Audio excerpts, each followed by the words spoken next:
Welcome to the Outhouse Lounge, where we relax and talk about things. I know I still can't say that word too much on YouTube, so let's save it for a little bit later. I'm Chris Gordani, your host. We have a lot of fun here at the Outhouse Lounge, and we also like to talk about very interesting things and inspiring stories.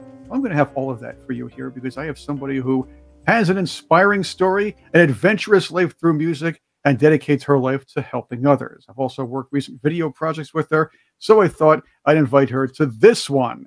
Welcome to the Outhouse Lounge, Jennie Matthias. You know Jennie from the Belle Stars. We've done a lot of projects together since I had you on Revenge of the 80s radio in the past. I'm glad to have you here in the lounge. Thank you, Chris. Nice to be here. The video watchers, and of course those who are listening on wherever they get their podcasts on the audio side, are now thinking, hey, wait a minute. I want to hear some great stories from Jennie. But first, how'd you get into the Belle Stars? What happened? As we all know, the Belle Stars were born out of the Body Snatchers, or members of the Body Snatchers, that is.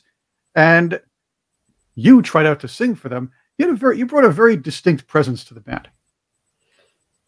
So is the question you're asking me, how did I get involved? Yeah.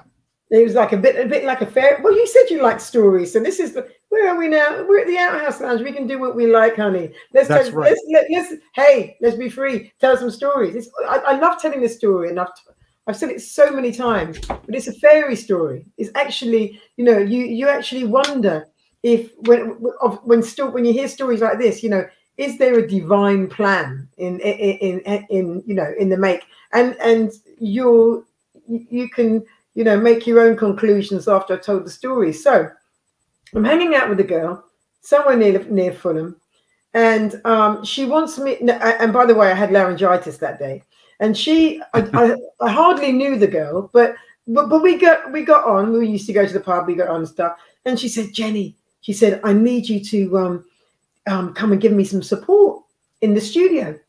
And I said, okay, what's going on? And she said, she wanted to do some backing vocals. Well, I didn't even know what backing vocals were. So I said, well, what's going on? And she said, I just need some support to go down there. So reluctantly, I thought I'd keep her company and everything else. And I went into the studio and I was in the console for about an hour. And the track at the time was called Iko Iko. And then that's the reason why we've still got it in the band. So the track was Iko. And then I went in there and I started talking to the producer. He was talking to me. I was listening to everybody going in and out doing the vocals. And then he told the lead singers to leave. And then my friend went and she did the backing vocals. And then he stopped and said, why don't you go in and do some backing vocals as well? And to which I said, oh, no, I'm sorry, I can't sing. And he said, oh, no. He said, give it a try. Anyway, so I went in there to do the backing vocals on my own, and I came out. I said, I told you I couldn't sing. He said, oh, no. He said, that's where you're wrong. He said, why don't you try the lead part? Now, bear in mind, I've got my friend standing there. I didn't want to do the gig in the first place. I've never sung in my life properly before, other than in the bath. And then I just thought, well, I'm going to go for it. So I sang on it. And so that within an hour, he gave me a cassette. Back in those days, it was cassettes, and this was about 1980. And and then I went home, and my boyfriend of that time used to go out with one of the members of the Body Snatchers. Right, this is where but prior to me telling you this, I went home that night and I said to him, "You'll never guess what I've done today," and I threw the cassette at him. Anyway, so the next thing you know, he played it. So I didn't know you could sing. I said, nor did I. Nor did I. So the following day, literally the following day, Sarah Jane, the lead guitarist from the Body Snatchers, called up and said that their singer had gone, and that they were looking for another singer of the dusky skin Persuasion. Which is, okay, I got you. So I suppose you can say that these days. It was back in those days. Who cares? We didn't care about those kind of things in those days. So and then what happened was the next thing you know, she said, I know who she is. I've seen her down the clubs, because I used to wear kind of crazy clothes and stuff. And then the next thing you know, I'm on doing Top of the Pops. There we go. Right there. Look, I don't mind a band requiring a certain look for what they're trying to pull together. There's nothing wrong with that, and there shouldn't be anything wrong with that today. No, you're a band, you're a business, you're trying to do something, you're trying to become successful. And let's face it, the Body Snatchers know what they're doing, or knew what they were doing when it came to becoming successful. Yeah, I hope so. Not the ones from the movie, the invasion of the Body Snatchers. No, those out there. They're not the ones from the movie. No, they're definitely they're alive. They're alive. But, it was a great experience, Chris. It was like one of the most incredible experiences. I've never experienced anything quite like it before. And I was really green in the beginning, but of course I'm no longer green now. And back in those days, I had really low self-esteem. So I was quite shy in the beginning. Now you can't get me off the stage. And of course, you're putting out a lot of new music, and much of the new music is very relevant to what's going on today. I want to get into that in a little bit. But this success that you had started you on a really interesting journey in life that brought you to where you are today. Very involved in the political scene, very involved in helping others. And I mean, you spend a very large percentage of your time doing what you can, getting your hands dirty and making sure others have a better life.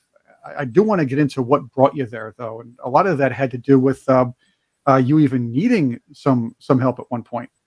And I think everybody at one point needs help. You can't get away from that. And but what are you pertaining to? You talking about PRS? Yeah, here's what I want to do. Very recently, you were given you earned an ambassadorship. That's probably the best way to put it, to PRS Members Fund. Now, this is I'm their first ambassador. Right, and you're the first ambassador. But what makes it more significant is this is an organization that's nearly 90 years old. Yeah, it's been doing what it's been doing, helping other members and musicians, performers for a very, very long time, helping those in need. It's not always an easy life. Everybody thinks the music star has that Britney Spears life, driving around in limos all the time. It's not always true. A lot of people need some medical help when they get a little older, or even sometimes younger. But it's not even that as well, though. Right, Chris. You guys help out everywhere. Yeah. Well, no, yeah, but there's musicians have different stages. You know, when you're looking at the likes of Britney Spears, Lady Gaga, Rihanna, and all of those people, that they're up on those kind of, people put them up on a pedestal because they're constantly being put forward on the TV. But the other thing is, and everywhere else. But the other thing is, you have different strains. I mean, you have the what do you call them? Just any genre of music. Not every genre of music is going to get up to where they are. That's just a certain field, and those ones that do find it hard. I tell you what, COVID was a good telling thing for this whole thing. Oh, that's me there. Look, I can see myself. Anyway, so hello, Jennifer. How are you? I like the hair. The hair looks great. Jenny. Yeah. No, but COVID was a classic example because everybody lost their jobs. You couldn't open any venue. And so what happens to all the artists that were getting paid really well before that happened? Unless you're getting royalties, which fortunately for me I was, but there are many artists that wouldn't be getting royalties. And because of that, they're going to suffer. Their work is being taken away from them, and that's all they know. And so therefore these kind of people are going to need a helping hand. And so it was really important for me to get involved. But prior to that, and many, many years ago, I always encourage people to sign up with PRS, because eventually down the line, they are going to be able to help you in some way or other. And I've had many, many experiences with my friends where they'll just say, the thing with musicians is they're too afraid to ask for help. In fact, most people are afraid to ask for help. And so I wanted to be the friendly face that they could come to. And because I've been there myself once before, only once, maybe twice, who knows. But definitely one that they helped me out a big time when my father died. But more than anything, I would sometimes get called up by musicians and they ask me questions. So I would go down that road and help them fill in the forms. And, I've been blessed with the gift of writing and the ability to actually understand forms. And so where some of these artists don't. And so I would help do that for them. So I've had people that have had cancer. I've had people that were going to lose their homes. I've had people that have had strokes. I've had all kinds of people that I've helped. And as a result, and then one day, the PRS said, Jenny, would you consider being an ambassador? You've been doing this for us for ages. And I just said, oh, I jump at the chance, because that now gives me, the strength to be able to, it adds weight to what it is that I'm doing. I helped somebody just 2 days ago, and the email, the message that I got from them, it was everything, because it means to them everything. It means that they can go out and buy a new guitar. They can do this. They can pay the rent. There's a thing up here, some food for the next 3 months. Once they get themselves going, that to me is everything. It's very important, because we need art, and a lot of the concert halls, the venues, like you said, they just went down. A lot of them aren't even back now, and some of them don't even, and musicians weren't even paid well to begin with. If you think about it, in America. Gig musicians, some local musicians got a certain amount, I guess, in the 90s and 2000s. That hasn't really changed much around this decade. Putting that aside, what the PRS Members Fund really does for its members is rather interesting. It's not just throwing money here and there when somebody needs it. It's actually getting, like you said, like you've been doing, getting your hands dirty and helping out too.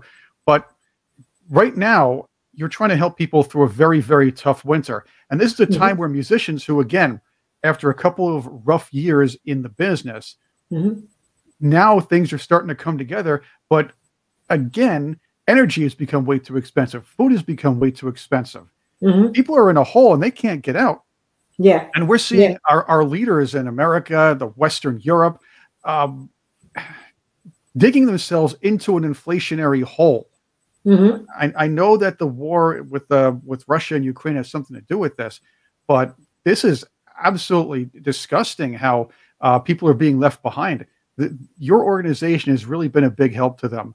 But talk about what people are going through during this time, especially in Britain. I know what people are going through in America here. It's tough here, but in Britain, it's been a struggle as well. And that's a country that's been more energy or less energy independent than we are. We're not energy independent anymore. So. That is just a travesty, because you were when you were with Trump. Right. Sorry, but you were. And I just, when I love American politics, by the way. It's just one of my favorite things of all time. And I think I know all the names or everybody that's doing this, that, and the other, more than most Americans, I might add. They do tell me this.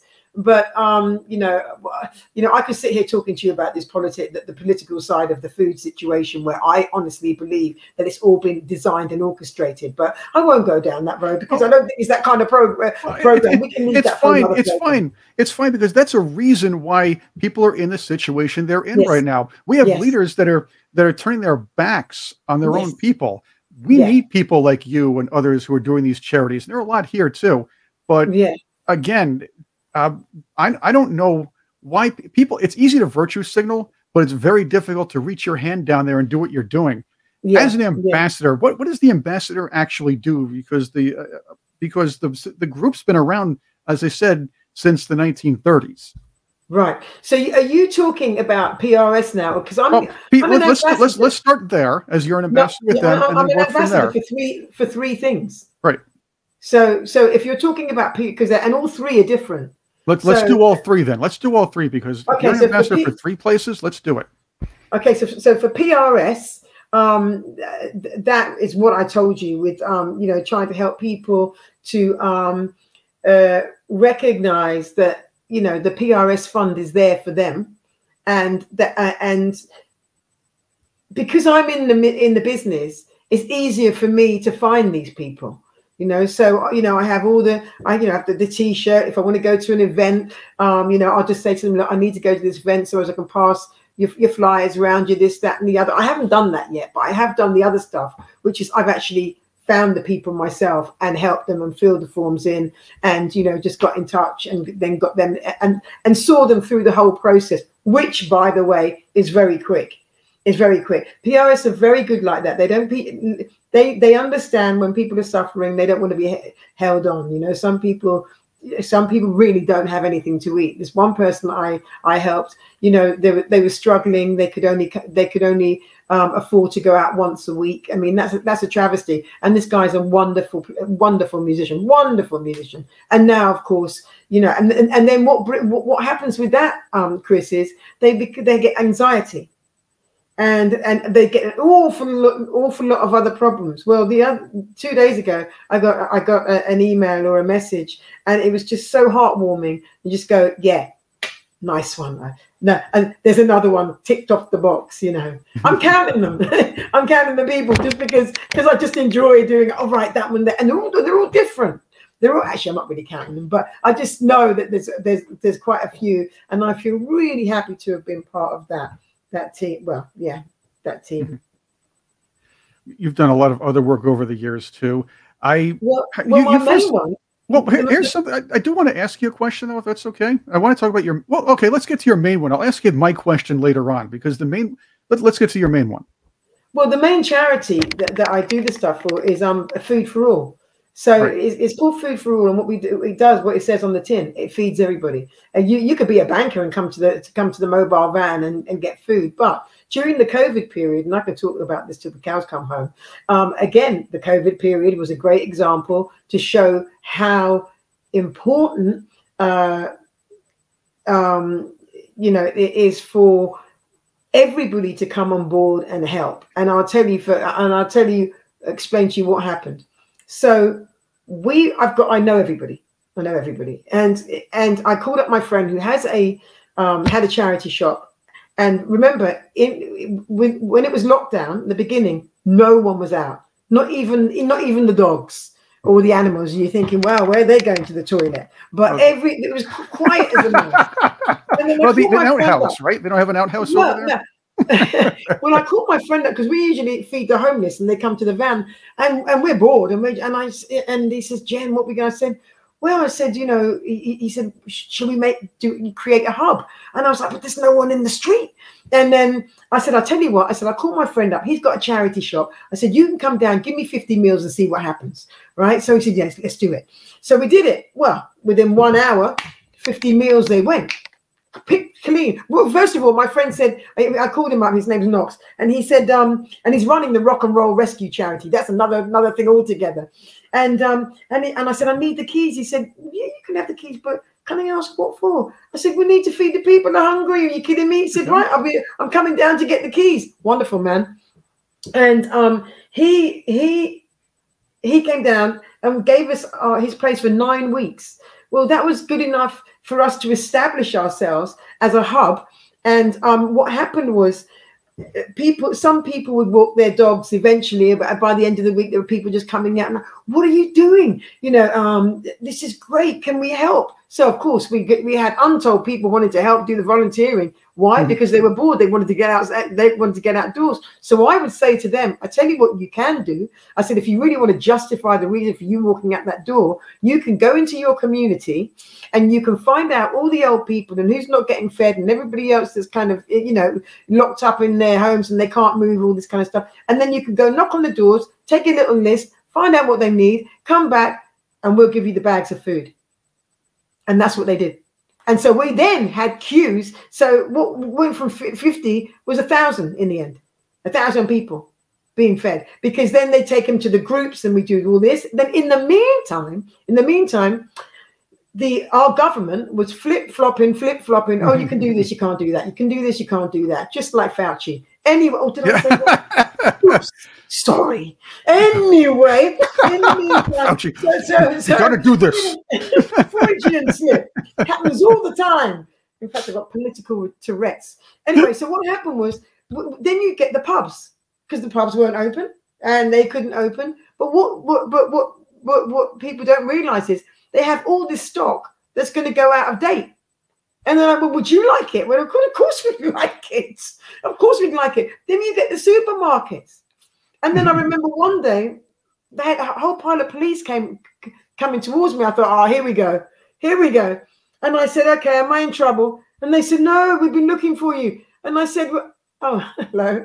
We've been looking for you. Oh, this thing surprised you, huh? Yeah. Well, no, funny enough, that's Prema. Now, Prema has been working on this for years. Rain, snow. He's a wonderful man. And I think he's from Romania. I don't know. But anyway, I'm explaining over here the food and the amounts of food. Now, he's going to one of the colleges, the universities, because we also feed the students as well. So his one is the students. Oh, the students love him. And as soon as he arrives, can you see all that? That there is to feed 500 people. There is actually another one. I'm trying to explain that to you. That was many years ago. As you can see, I've got a lot of weight on me. So, by the way, they're not going down the wrong side of the road, everybody. This is Britain. So no. So then we also feed the students as well, because remember, the students are strapped for cash too. Right. So, and by the way, education is expensive here in America. How bad is it over in the UK? Well, pretty much the same, I'd imagine. But the thing about going back to doing that hub thing, when the 9 weeks went, people started hearing about us, and they wanted to put it in the press, and they wanted to do this, and it's just, and all we were doing was just having fun. I mean, on the first day, there was nobody around. We bought the ghetto blaster, cranked up the volume, and we were just having a party. Everybody was like, what's going on? And then people looking their heads out the window and stuff, because they heard some action was going on. We didn't care, because we were doing something really good for the community. And that's what we could say we were doing, and we were. Anyway, so then when that finished, somebody wanted to give us their theatre, so we then worked in the theatre, and we had loads of food. Everyone was giving us food, supermarkets, you name it, and the police were throwing them our way because they were desperate to help the homeless. And then the next thing you know, we were then given a hotel in the West End, because the government were told that they had to house the homeless. Now remember, hospitality was not a thing. People weren't allowed to go in and out of hotels. However, but the homeless were, and they said, right, we're going to pay for the homeless. You're going to go into a hotel. And so what happened was, we as Food for All complimented them, because they gave us a section of the hotel as a hub, so as we can then bring the food in, and we just get food from everywhere. Marks and Spencer's, you name it, fruit, this and that, chocolates, toys, clothes, you name it. And every day it was Christmas. That's fantastic. And again, it's one thing to be a virtue signaler and stand around looking in the camera and say, how dare you? And putting posters of somebody all around your room or your town with the same person saying, how dare you? And it's another thing to actually go out and do these things. It's a big difference between virtue signaling and actually working for charity.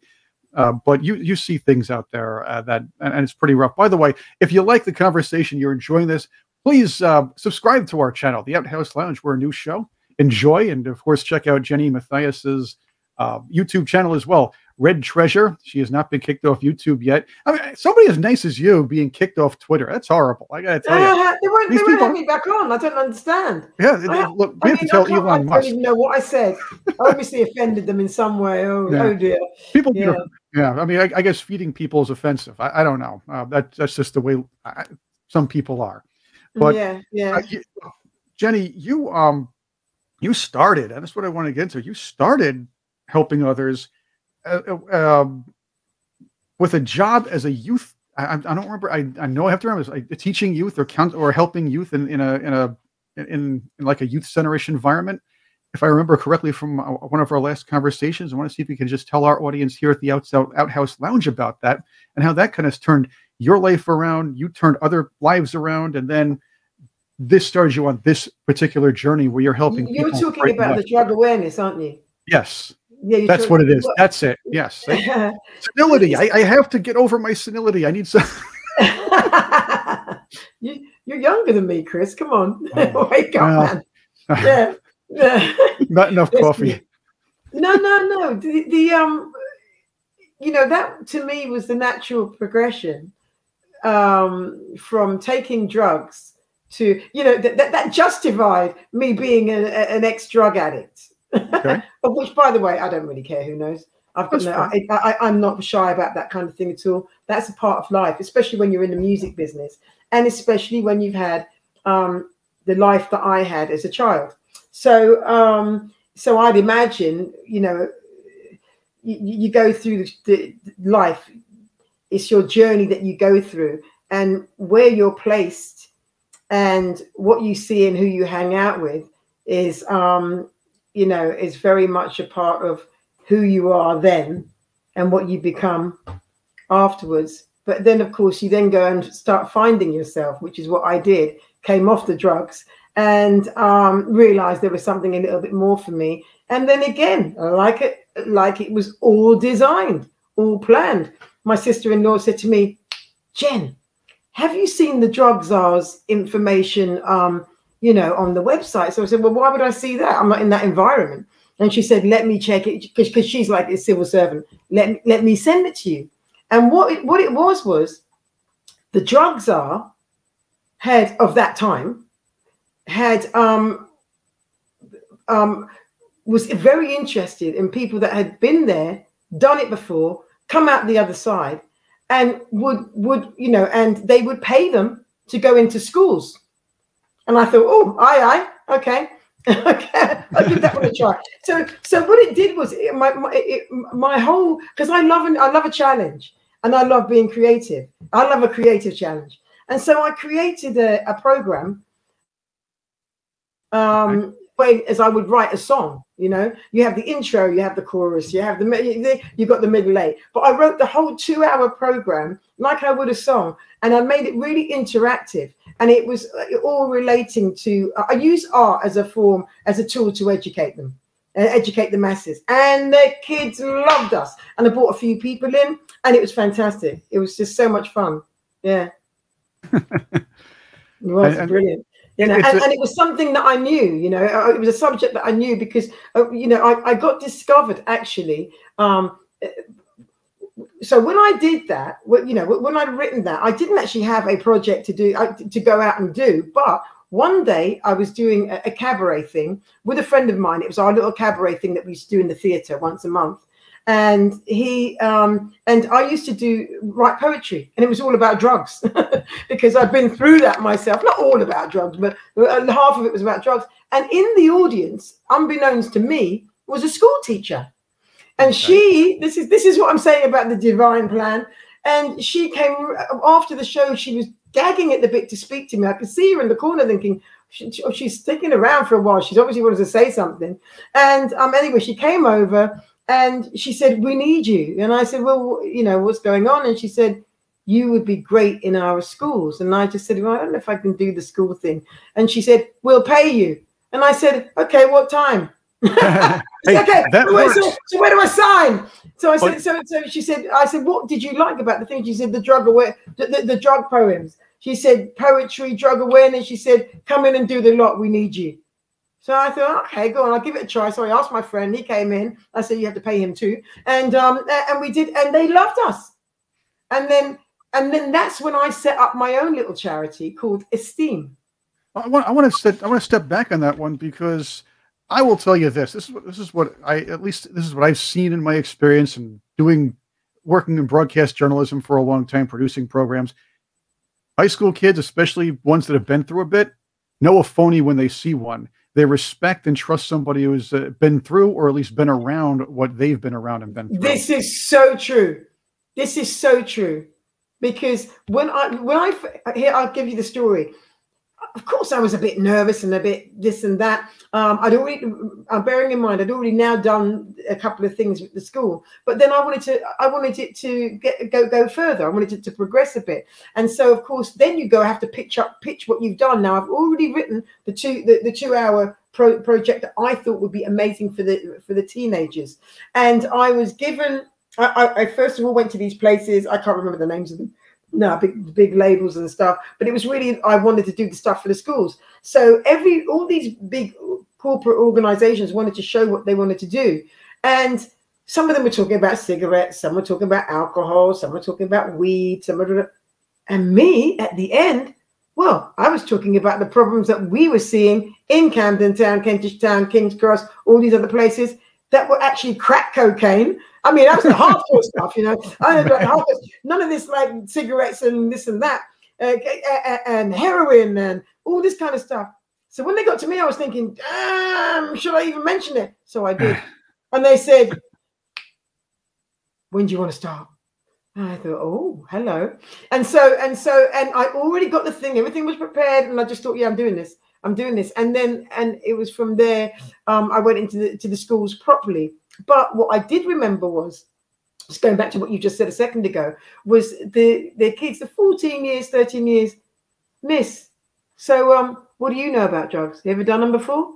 And I'm like, well, why do you think I'm standing here? Of course I know about them. You know, I wouldn't be able to speak the way I do about them if I didn't know anything about them. You're hearing this firsthand. They loved it. They loved it.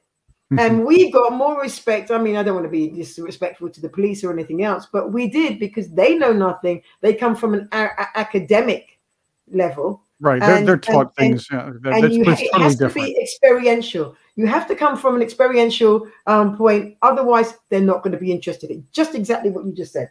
Well, again, it's one thing to tell people what to do and tell people about things and educate them. The other one is to learn from somebody who has been through what the people who are looking to get out of what they're in has been through. Yeah. And that's something that they'll listen to you. Yeah. I mean, you have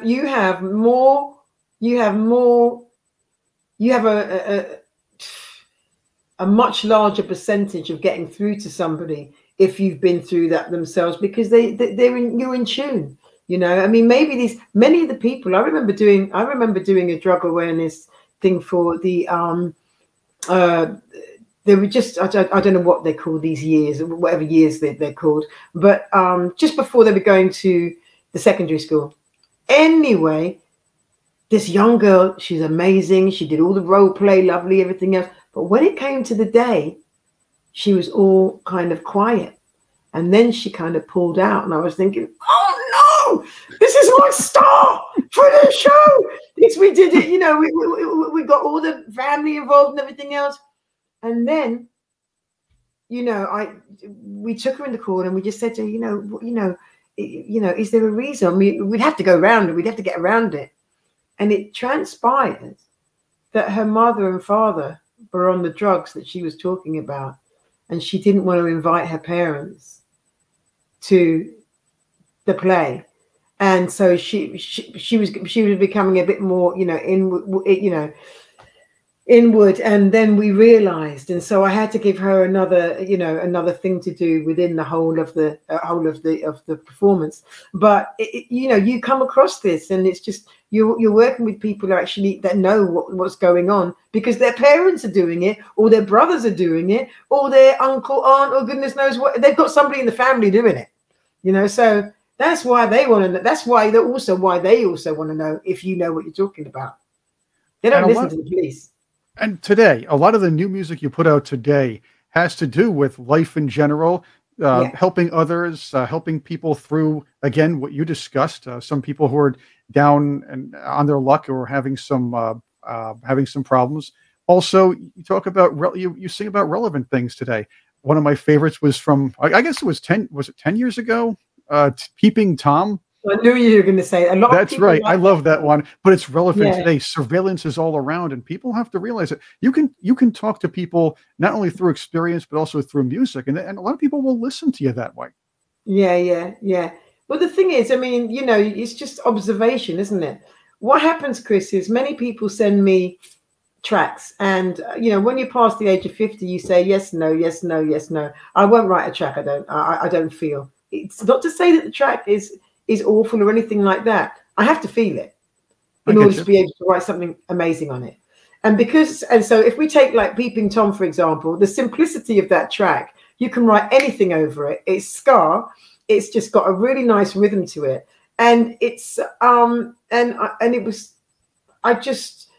it's what affects you in your environment, or it's something that affects you from the news, and at that particular time, I thought it was a bit of a cheek that our liberties were being chipped away at through, and our privacy was getting like smaller and smaller.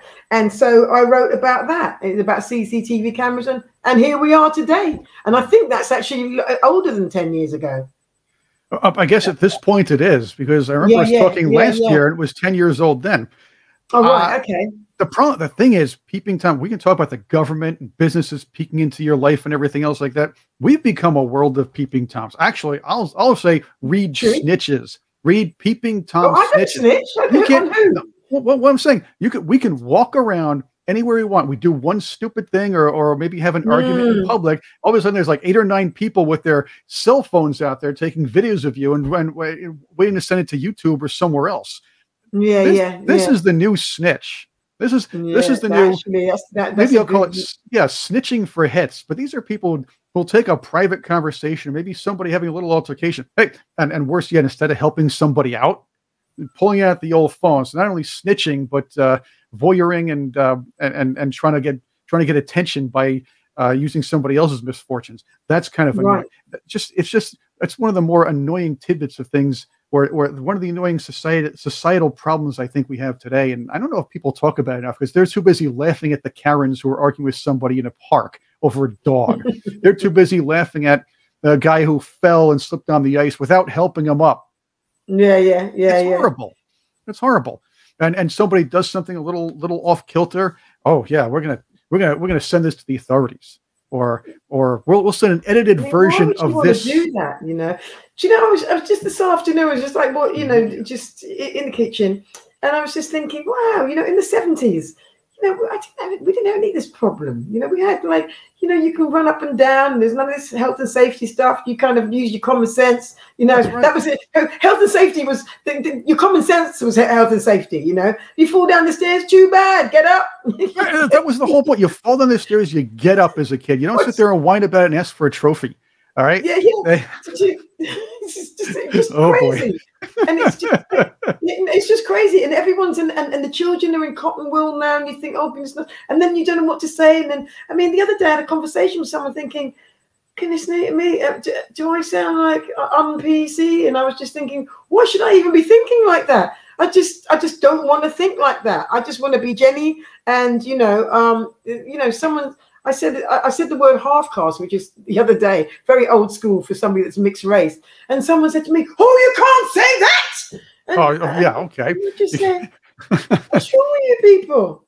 Why can't I say that? I've been saying it all my life. Why can't I say it now? What happened? And another thing is, who makes up these plans? I want to know who they are and who makes up the plans for all this nonsense. Don't get me started.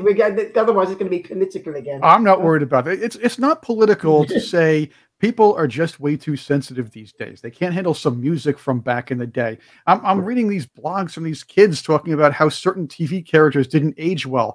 Part of the fact that some of these characters were abrasive and some were bigoted and some were fearful of things or politically incorrect was part of the joke. And the idea was they're not supposed to be worshipped. And a lot of these characters grew.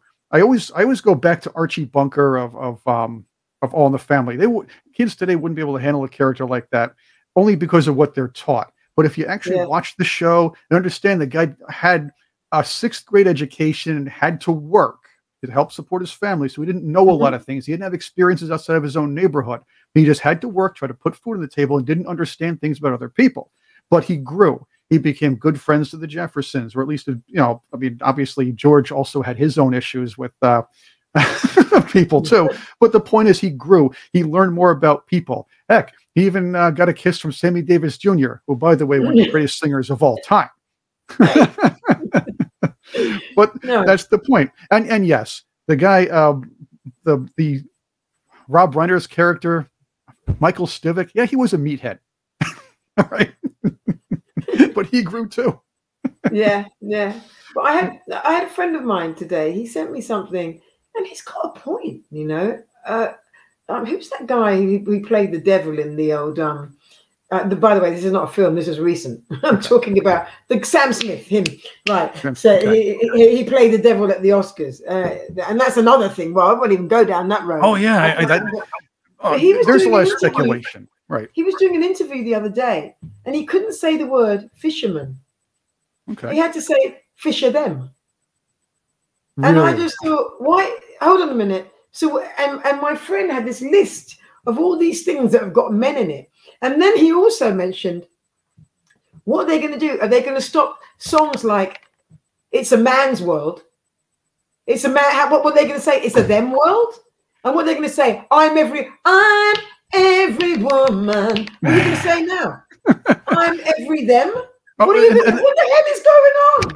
The worst of it all is they always want to take the good ones. They want to take chairman and make it chairperson or chair them, or let's say, or any other thing. But they don't take the bad words like gunman. No one ever says gun them or gun person or somebody like that when there's an assassin out there.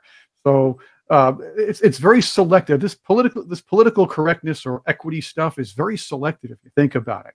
And, and I wonder if Justin Trudeau is enjoying watching people say they and them, because I actually watched him in a town hall, a videotaped town hall, and people were complaining about his leadership and asking about real political issues. And all the guy, and what he did was correct pronouns of one woman who was asking him a legit question, and then dismiss the question afterward. This is what these people do.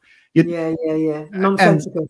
And to take a phrase from them, first world problems. While people in other third world countries are trying to put food on the table and dealing with warlords and being enslaved by drug lords, things like that. What do you think the blood diamonds and blood rare earths come from? But hey, these first worlders are worried about what bathroom and what pronouns people are using. Wow, incredible. Disgusting. And that's another one. I can't get my head around it. I know a few friends of mine, I couldn't even believe it. And they said, and I just said, please, don't explain it to me. I'm not interested. I have no time for it. Sorry. I'm too old, 65, you go, you really? I'm too, I will never learn that. I didn't learn anything in school. Don't try and let me to learn this nonsense now. There you go. I do have some fun for our viewers. We have a few moments left, and I want to say you are putting out a lot of great new music, Jenny, and you can find a lot of that on 365 Radio with one of my past guests, Dawn. I'm going to be putting some stuff out there too, but I do like to say this. Dawn Perry, who was on with us a couple episodes ago, has something called the Legacy Charts, and you've been hitting that as well. So I really appreciate what she's doing and giving your music and people like people who I grew up listening to, like The Damned and even Gilbert O'Sullivan and people like that, new voices, or I shouldn't say new voices. Shouldn't say Gilbert O'Sullivan. She's quite right. I mean, right. No, she's good. No, she's good because and there's not very many people out there. I mean, we do it on TWR, but we're not there every day. We do once a month. She does it, and I only do like three or maybe four. Because we've only got a 2-hour show, but my thing is we always have to play new music. For me, it's very important, and whether it be my mates or people that call in and send the stuff. But Dawn is good as gold. Legacy Chart. That's what it's about. And the Legacy Chart is a chart where people have had hits before, Chris, and they're not able to get on the BBC. Now, come on, man. Well, these artists have been around. They had hits back in the day, and now the BBC, because they're of a certain age, won't play their stuff. That is ageist. That is just nonsensical. And the BBC should be ashamed of themselves. They really should. I can't wait to see their demise. I really can't, because that's coming. That's coming. And I did mention Gilbert O'Sullivan before. He was on a different chart, I believe, too. The Heritage charts, which is around the same thing. I was on that too. Right. Well, what you can see here, if you're looking at the video, if you're watching the video version of this, you'll find that Donovan and David Gilmour are on here, Belle and Sebastian, the Sweet, groups I grew up watching and listening to. Rhoda Dakar of the of various bands, I would have to say. Altered Images now has some new music out there. You're in here. Iggy Pop. This is a Public Image Limited. Everything But the Girl, Toya. Yeah. I have to say that these great artists are putting out spectacular music, but aren't getting a fair shake on mainstream radio. And there's a reason for that. Mm-hmm. I'll tell you this. I was in radio for a long time. And what I saw in the 1980s, in the 1970s, 60s, and 80s, radio, and even the 50s, radio made hits back then. If DJs would play something. All right, yeah, I understand there were some payola scandals back in the early days of rock, but you would have new music being played by DJs who were actually influential personalities. Now the DJs aren't influential. They just shut up, read on the card, and play what's in the computer and keep rolling. The computer only lists, and these programmers only list songs that are already hits. So instead of the radio industry making hits or exposing new music and creating an atmosphere where artists can grow, the radio industry now only listens to what the record industry tells them to play. Yeah. So the hits, the hits are dictated to them rather than them making hits or exposing new artists as they with their own level of freedom, I should say. I think a little wordy, but I think you get what I'm saying. Yeah. No, well, I mean, they've become puppets now. There's nothing creative. You know, back in my day, everything was fabulous. We just had, it was very, very creative. You had music scouts, you had all kinds of stuff. And I remember when we started, there was a place in Camden called Dingwalls. It was like really iconic little venue in Camden. Everybody knew it. Everybody went there. All the pop stars, everybody went there. Everybody and anybody. And when we were on the scene, we were the only girl band. So of course we had every single record label after us, and it was our first gig. And after the Body Snatchers, but this seemed that this band was going to actually do something, because the Body Snatchers were a bit of a cult band, really, in a way they were a cult band. And so they had a minor hit, and then with myself and the bass player, because they had a new bass player as well, the whole thing changed and it became different. And I think people were very interested, and every single label came. And what did we do? We went to we were picked up by Stiff Records. In fact, it wasn't that we were picked up, that's the one we wanted to go with. And everyone was throwing money at us, and they weren't. But we wanted to go with them because our mates were on the label. We had Madness on there, you name it. We had some really cool people on there, Ian Dewey and the Blockheads. But you don't get that anymore.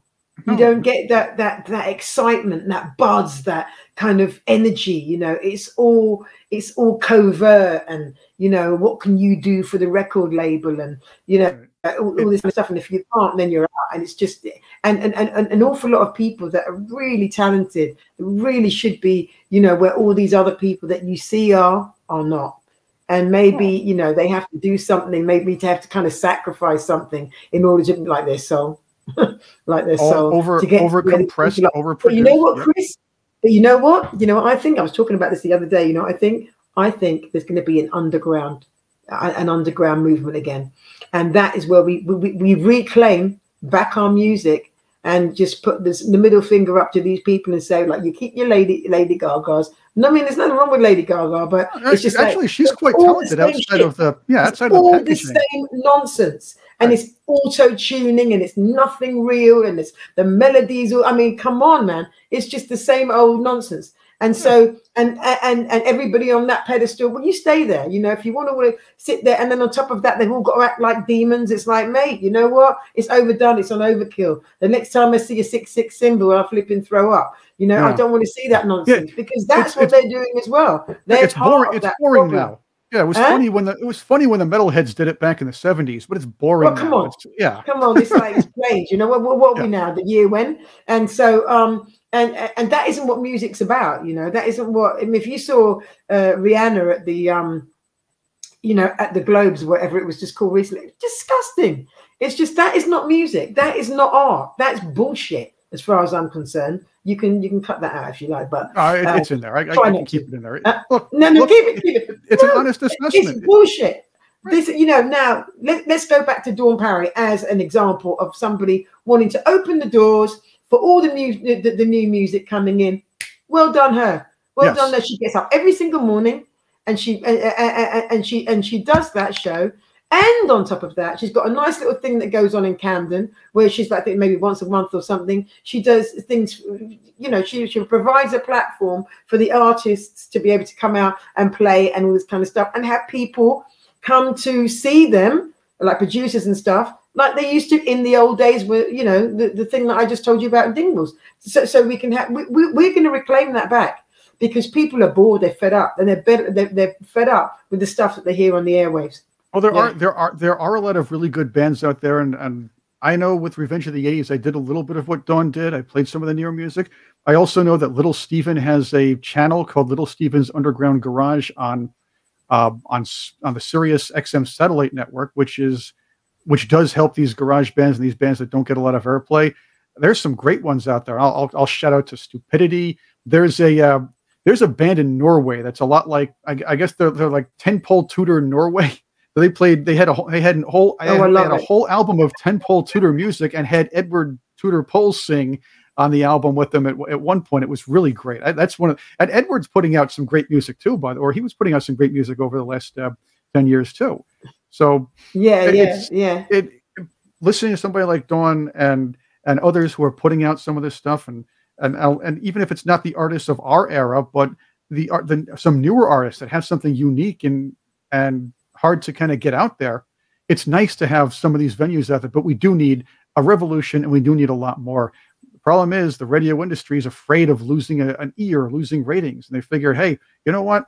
People turn the channel too easy, and that's another thing. Maybe it's people's short attention spans that have contributed to this. So we can't just blame the industry. They have jobs. They have to bring people home, although they keep cutting jobs right and left here. And that's another show that I could spend 2 hours on, the radio industry cutting jobs, because I know of conglomerate, these big companies that have people whose job it is to keep everything in budget, and they get bonuses if they keep it in budget, which also would include cutting people's jobs out around Christmas time.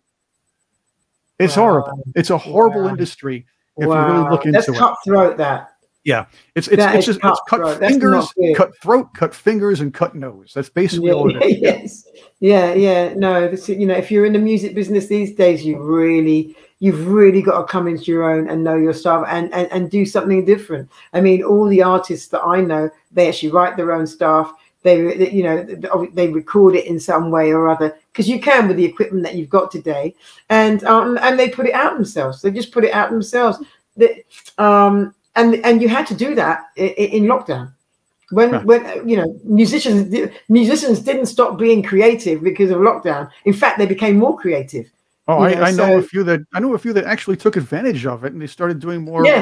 I was one of them. Yep, you were one of them. Midge, you did an at-home studio thing. I know Jason Carroll did some good stuff while in lockdown. Toya and Robert Fripp have been doing videos and everything else like that. Now she's got the new stuff out. So hey, take advantage of what you can sometimes. And you had more of a captive audience on the internet at this point. Again, we can go into what they want us to do and think. Maybe you and I should talk about, do another show about the World Economic Forum and have fun with that. That'll get me kicked off. Can we have the whole day? Yeah, well, you couldn't even. I could never finish talking about that subject. At the risk of sounding political, there's news out today that 149 nations are looking to ratify allowing the World Health Organization to take full control of any world pandemic in the future. That means every nation who signs on has to succumb to the World Health Organization's lockdown orders, shutdown orders, vaccine orders, et cetera, et cetera, et cetera. But can I just ask you a question? Surely these people, they've got children as well. Are they doing that to their kids as well? Or are they going to be free from that? Let me ask you the question. If they're telling us to save energy and ration our food and gasoline, things like that out and pay more for that, yet they're flying these private jets in to a luxury hotel just to meet and tell us, talk to each other about it, I think you know the answer to that question. What is bullshit? Bullshit. I think the whole world knows it. You know, the whole world knows it. But the thing, you know, the biggest thing of all is these mandates on everything. Right. And I just think I won't say which ones they are because I don't want to get you into trouble. But what I would say to you is look at Brazil. Look at what's about to happen in Brazil, because they're not going to go through this anymore. They've had enough. Everyone's had enough. Everyone's tired. We're all bored. We need. But and the other thing is, Chris, you know, I'm astounded sometimes. Let's look at Ohio, for instance. East Palestine, where they are over there. And whilst Biden's rubbing shoulders with Zelensky, all of a sudden Trump turns around and says, right, I'm going down there, good as gold, so he should. And what do they say? All of a sudden, we'll send FEMA there. Yeah, that's right. They wouldn't even bother sending FEMA. You didn't want to go last week. Well, what happened? You want to rub shoulders with Zelensky with another $500 million of the taxpayers' money. Here's my thing, though. Maybe why are the bloody American people not shouting out about this stuff? Well, maybe because old Joe kind of thought that he would have been going to the real Palestine instead of Palestine, Ohio. He must have gotten the two confused. So who knows? Jenny, I want to ask before we go, how can somebody help your organizations out if they want to call, support, or promote? Well, PRS already gets helped out by big musicians like Elton John, or people that have the money and want to do a charitable thing for other musicians. So they're pretty good. Like, although you can do that, you can actually help. Anybody can help that. So that's a nice thing to do. But Food for All is the charity, and they have a Just Giving site. Food for All, Just Giving. Yeah, Food for All UK. Just Giving. Food for All UK, Just Giving, and people really do need it nowadays. Everything's the people are struggling. The people, you know what it is, Chris? It's like they're having to choose from heating or eating, and that in the year 2023 is a travesty. It is. It's disgusting. Jenny, let's have you on again. We'll have some more fun together. I want to thank you for being with me in the Outhouse Lounge. This is where we relax and talk about shit. Hey, I said it. Oh boy, but dung. How about we relax and talk about dung? I'll say it the British way. But thank you for being with us. We have a lot more to talk about. I'm going to have more things here, shorts, throwing some quicker videos around too. But I really enjoy talking to people like Jenny, and we're going to have a lot more coming down the road. And yes, you'll be back with us too, so we'll have a lot of fun. Thanks again for being with us on the Outhouse Lounge. I'm Chris Cordani. Don't forget to smash the like button if you're watching on YouTube. If you're listening to wherever you get your podcasts, subscribe to us there too. Leave a review. Tell me how we're doing. Thank you.